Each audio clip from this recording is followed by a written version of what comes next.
তো ডিটারজেন্টের সাহায্যে কিভাবে নোংরা জামা কাপড় পরিষ্কার হয়। তো দেখো এবার এই কোয়েশ্চেনের যদি অ্যান্সার আমাদের দেখতে হয় তাহলে আমাদের বেশ কিছু জিনিস মাথায় রাখতে হবে। ডিটারজেন্ট যেটাকে আমরা নর্মালি বাজারে কিনতে পাই, তো এই ডিটারজেন্টের মধ্যে এখানে অনেক ধরনের পদার্থ মেশানো থাকে, ঠিক আছে। যে কারণে দেখবে কোনো ডিটারজেন্ট পরিষ্কার করছে, তার একরকম পারফিউম আছে, ঠিক আছে, তার একটা সেন্ট আছে, এবং আরেকটা ডিটারজেন্টের সেন্ট আর একরকম, কালার আর একরকম। তো এখানে কি হয়, এখানে ডিটারজেন্টের যে কনসেপ্ট, যে নোংরা পরিষ্কার করার জন্য যে এজেন্টগুলো ব্যবহার করা হয় সেগুলো সেম থাকে সবার, ঠিক আছে।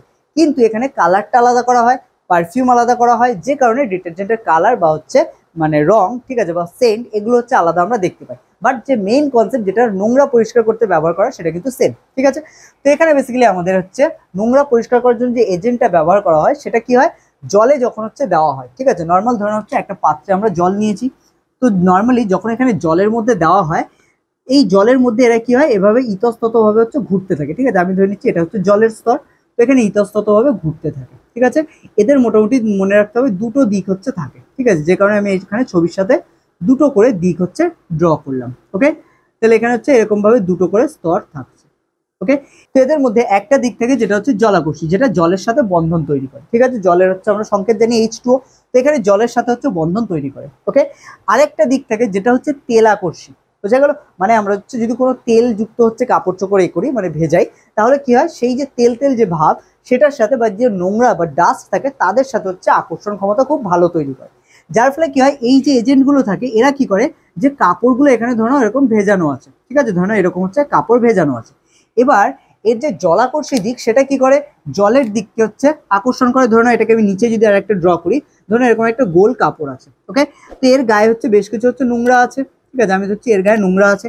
এবার এর যে এজেন্টের যে দুটো দিক, এক আমাদের জলাকর্ষী, এক তেলাকর্ষী। তো এখানে জলাকর্ষীটা জলের দিকে থাকে এবং তেলাকর্ষীটা এই কাপড়ের সাথে লেগে থাকা যে তেলগুলো থাকে তার সাথে এটা অ্যাটাচ হয়ে যায়, ঠিক আছে। হয়ে গিয়ে তখন কি করে, যেহেতু এর সাথে যে আকর্ষণ বল সেটা কাপড়ের সাথে লেগে থাকার তুলনায় অনেক বেশি, তখন কি করে, এটা এর সাথে কাপড় থেকে বেরিয়ে যায়, বেরিয়ে গিয়ে বেসিক্যালি কোথায় চলে যায়, জলের মধ্যে চলে যায়। তখন কি করে, এইভাবে এর অণুগুলো কি করে, যে ডিটারজেন্টের মধ্যে যে অণুগুলো থাকে তারা কি করে, এই নোংরাগুলোকে অ্যাটাচ করে করে জলের মধ্যে চলে যায়। যে কারণে প্রথমে দেখবে যখন জামা কাপড় আমরা ভেজাই, তখন জলের যে কালার থাকে, যখন সেটার মধ্যে থেকে নোংরাগুলো বেরিয়ে যায়, তখন কিন্তু দেখবে তার কালার কি চেঞ্জ হয়ে যায়, জলটা নোংরা হয়ে যায় বেসিক্যালি, তাই না? কেন হয়, সিম্পল কনসেপ্ট এটা, ওকে। তাহলে ডিটারজেন্টের যে কণাগুলো থাকে বা তার মধ্যে যে ক্লিনিং এজেন্ট থাকে, সেগুলো দুটো দিক থাকে, একটা জলাকর্ষী আর একটা তেলাকর্ষী। জলাকর্ষী দিকটা জলের সাথে অ্যাটাচ হয়, এবং তেলাকর্ষী দিক যেটা, সেটা জামা কাপড়ে লেগে থাকা কোনো তেল বা ময়লার সাথে অ্যাটাচ হয়। হওয়ার ফলে তারা কি করে, যেহেতু জামা কাপড়ের সাথে আর কোনোভাবেই ময়লাগুলো অ্যাটাচ থাকতে পারছে না, কারণ কি জামা কাপড়ের মধ্যে লেগেছিল, কিন্তু যখন এই এজেন্টটা আসে তখন এই এজেন্টটার সাথে এর বন্ড অনেক বেশি স্ট্রং হয়, যার ফলে এটা জামা কাপড় থেকে বেরিয়ে যায়, গিয়ে জলের মধ্যে এটা ঘুরে বেড়ায়, বোঝা গেল। তো এই ব্যাপার, যে কারণে আমাদের জামা কাপড় পরিষ্কার হয়ে যায়, ওকে। তাহলে এখানে আমরা কোয়েশ্চেনের অ্যান্সারটা একটু লেখার চেষ্টা করি। তাহলে এটা আমরা লিখতে পারি, জলে ডিটারজেন্ট বা সাবান মেশানোর ফলে এর মধ্যে থাকা হাইড্রোকার্বন যুক্ত যৌগের দুটি প্রান্ত কাজ করে, যা জলে ইমালশন গঠন করে, ওকে। এবং এই হাইড্রোকার্বনের একটি প্রান্ত জলাকর্ষী এবং অপর প্রান্ত জামা কাপড়ের থাকা তেল বা ময়লা দ্বারা যুক্ত হয়ে জলে ইমালশন গঠন করে। এভাবেই জামা কাপড় থেকে ডিটারজেন্টের সাহায্যে নোংরা পরিষ্কার হয়, বোঝা গেল।